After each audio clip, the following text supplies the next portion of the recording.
Bien, estamos con el doctor Peña Cabrera, un maestro en el derecho penal renombrado aquí en nuestro país, que no necesita mucha presentación, todos conocemos su trayectoria y sobre todo el gran aporte que hace a la comunidad jurídica en nuestro país. El día de hoy contamos con su presencia y vamos a hablar de algunos tópicos respecto de imputación objetiva, agradeciendo su visita acá en el Bufete Jurídico Durán, en la ciudad de Huaraz. Doctor, coméntenos respecto a la imputación objetiva, algunos tópicos y problemáticas que usted a lo largo del desarrollo ha encontrado en este tema que está muy latente en la comunidad jurídica. Gracias, Oscar. No es un enorme gusto, placer, hemos compartido aulas universitarias de San Marcos.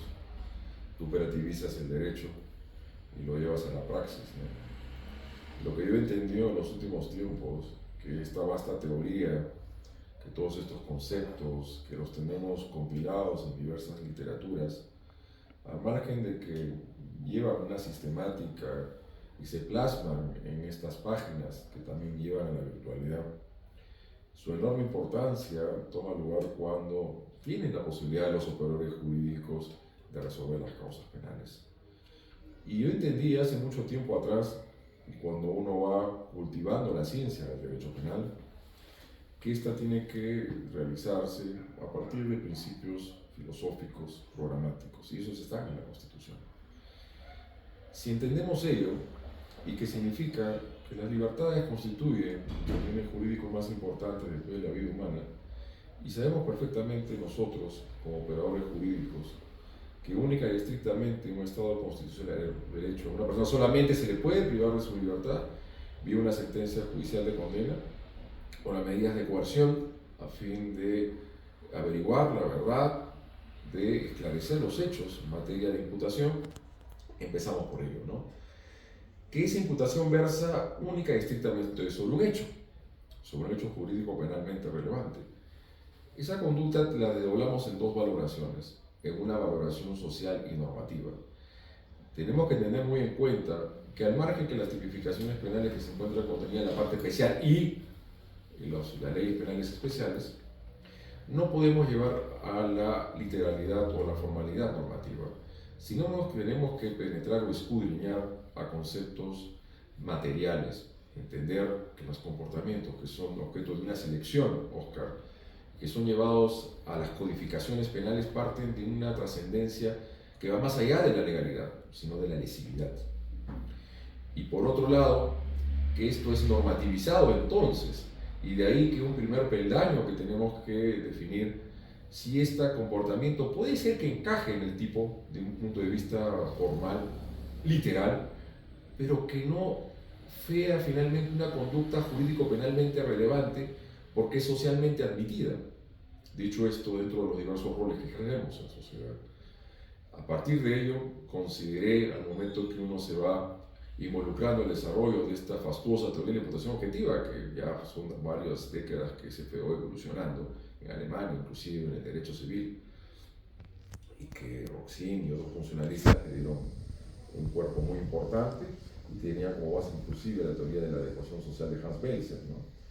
Que la importancia es que estos comportamientos que vayan más allá de lo socialmente admitido. Puede ser que aquello que encaje determinado un tipo de darle una noticia mala a alguien y diga, esto provocó la muerte de alguien, o que alguien se lo dio de manera cotidiana, un instrumento, finalmente un cuchillo, otro, y con esto mató a otra persona. Alguien compra barbitúricos, sustancias psicotrópicas en una farmacia y se intoxica de manera deliberada. Estos resultados resultan siendo importantes para el derecho penal o no lo son. No lo son en tanto y en cuanto el comportamiento que nos interesa en el derecho penal debe significar un reproche tanto social como... Esto tenemos que entender cuando se habla de los comportamientos socialmente admitidos, y digo esto, seguramente Oscar tienes algunas cosas que plantear, de que lo que se quiere en la imputación objetiva son dos puntos muy importantes, y se lo digo a todos los operadores jurídicos, jueces y fiscales, a los cuales yo me involucro mucho en las capacitaciones. La imputación objetiva no es para extender el tipo, sino para restringirlo. Y para el segundo punto, dentro de la legitimación del derecho penal, para racionalizar el uso del ius puniendi estatal en un Estado social y democrático de derecho. Claro, entonces podríamos decir, doctor, a manera de resumen, que imputación objetiva son dos cosas. primero, establecer esta conducta de carácter con una tipología y una característica penalmente relevante, pero siempre vinculado primero a una subsunción o una adecuación, que concretamente tiene eso, y lo otro que es una descripción específica y sintética, objetivamente, según la conducta con el tipo penal. Podría resumirse de esa forma, porque si acogemos el sentido de que no tenemos que ampliar ni extender las descripciones jurídicas, sino restringirlas, estaríamos hablando de un filtro, por decirlo así, de conducta al tipo penal. Es un filtro de selectividad, como tú bien lo has dicho, Oscar. Primero vamos a hacer el proceso de solución típica. Si se adecua a esto, un tipo penal de lesiones, homicidio, de robo, secuestros, extorsión. Luego vamos a establecer si ese comportamiento ha superado el estándar del riesgo permitido. Porque si está hablando por lo permitido máximo en las situaciones en las cuales hemos vivido el tema de pandemia, las operaciones online, la virtualidad u otro, y una misma persona finalmente infringe sus deberes de autoprotección y se coloca una autopuesta en peligro, esto no puede ser objeto de sanción. Las personas tienen que entender que ellos tienen derechos y deberes, tienen que primero cautelar sus propios bienes y de ahí luego el Estado lo hace. Si los ciudadanos no pueden cautelar sus propios bienes, no pueden finalmente demandar que el Estado lo haga. Obviamente en situaciones patrimonialistas, ¿no?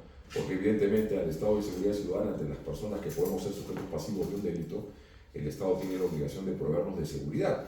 Y si no nos provee de seguridad es que podemos saber finalmente dar la legítima defensa. Y hay un tema muy importante que a veces es poco estudiado en la doctrina, que los tipos penales de la parte especial y la ley solamente describen tipicidad objetiva y subjetiva. Y los alumnos tienen que saber que para saber que están en un justo, una acción o omisión típica penalmente antijurídica, requieren luego remitirse al artículo 20 de la parte general del Código Penal.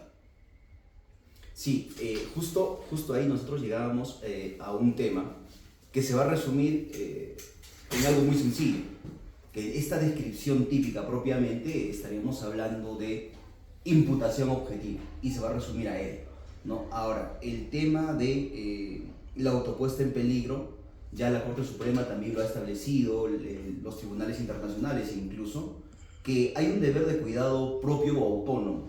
Y algo importante, cada uno tiene que responder por sus propios actos. Sí. Yo no tengo por responder los defectos de tu hijo. Claro, ¿no? A menos que tenga la calidad de garante de otras personas.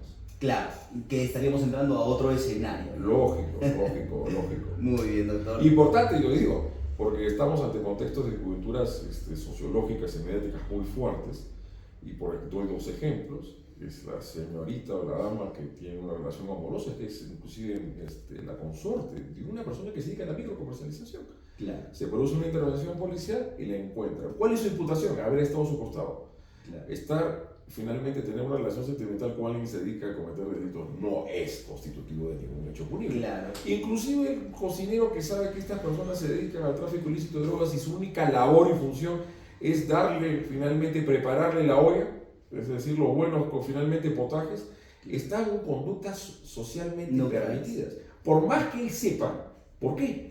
Porque al momento de estar preparándole las comidas no está colaborando en un acto típico de tráfico ilícito de drogas. Lo que se le llaman las conductas neutrales, y ahí entraría la prohibición de regreso a efectos de una imputación objetiva respecto de estas personas. Tiene que haber un contexto de significancia delictiva. O participación o integración. Entendiendo que primero tienes una conducta libre, tiene que superar estándares de riesgos permitidos. ¿Y dónde lo encontramos? Claro, el conocimiento y la voluntad de participar, coadyuvar. Luego de la imputación vamos a la imputación subjetiva. De entender que hay finalmente un baremo y un filtro de orden social y de orden normativo. Puede ser que normativamente encaje. Pues la persona, la chica que tuvo relaciones sexuales con un hombre ya muy mayor y pues le vino un paro cardíaco y se murió en el acto sexual. Pues mira la muerte que uno puede tener. Y en este caso le podemos reprochar a esta señorita por haber, a menos que ella le haya colocado un barbitúrico con una sustancia psicotrópica en sus bebidas, ¿no? Entonces, nosotros tenemos que entender que estas interactuaciones que tenemos, cada vez nos juntamos mucho con otras personas. Y esas interactuaciones puede haber lesiones o puestas en peligro del bien jurídico, puede haber legalidad, o sea que se suma, pero formal y no materialmente. Claro, yo creo que ahí estaríamos entrando a una tipicidad relativa, por decirlo así. Yo diríamos en un primer paso, no se olviden que ustedes finalmente dentro de la defensa saben perfectamente, y la Corte Suprema ha fijado que hay ciertos criterios que a veces no son muy uniformes, que es lo que es la excepción de improcedencia de acción, ¿no? Que de hecho no constituye delito, especiales. Y la Corte Suprema ha dicho que uno de los baremos que puede invocarse es imputación objetiva. Claro. Pero a veces, cuando podemos resolver una cuestión de puro derecho, y a veces a veces los tribunales no Claro. requiere de actuación Es que a probatoria. veces se van en tema de forma y a veces en tema de fondo. Cuando se entra a discutir, por ejemplo, sobre si hubo conocimiento o no, o si merece hacer algún desahogo respecto de la actuación porque hubo algún elemento subjetivo. Lo que usted acaba de decir, doctor, es muy cierto, porque la Corte Suprema se ha pronunciado en dos extremos, pese a que la Sala Permanente incluso ha establecido en algunos extremos que solo la excepción de improcedencia de acción ataca forma, cuestión de formalidad de la imputación, el acto y la forma, es decir, hecho y derecho, nada más. Sin embargo, ha hecho algunos momentos en los que se ha pronunciado respecto del pronunciamiento como si estuviese hablando de un desahogo de pruebas. Sí, exacto. Y dice que no puede haber procedencia de acción ante el tema del dolo, ¿no? Ah, sí, sí. Pues si queda más evidente de que esta persona que está en las cámaras de afirmación, que esta persona tuvo relaciones sexuales con una chica que a vista de cualquier mortal parecía de 16 o 17 años, y ya queda claro eso para la fiscalía, yo no sé si debe o no formalizar, y finalmente es un hecho que significa un error de tipo. Claro. Obviamente, vayamos a ver hasta qué punto se puede exigir o no que tenga que haber una actuación probatoria, porque dice la Corte Suprema que en la excepción de improcedencia es una cuestión de puro derecho. Claro. Entonces, hay situaciones y otras, y con el tema de falta del dolo, es muy interesante que ha habido que por lo general dijo que no, pero ahora hay un pronunciamiento en una casación que dice que sí, podría ser factible en una excepción de improcedencia de acción. Y diría yo, pues no hay absolutamente ningún elemento del dolo, pero puede haber culpa, señor fiscal.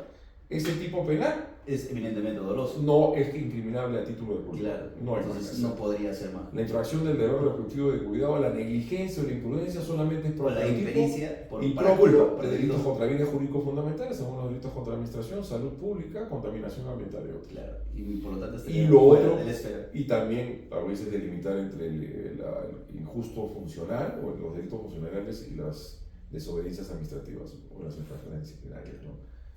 Muchas gracias, doctor. Como siempre, brillante el aporte jurídico y sé que esto va a ser de mucho valor para toda la comunidad jurídica, para los futuros abogados, incluso para la gente que esté involucrada desde el ámbito de la fiscalía y poder judicial, que siempre este tipo de tópicos son los que nos fortalecen académicamente. Muchas gracias. Gracias a ti, Oscar. Muchas gracias.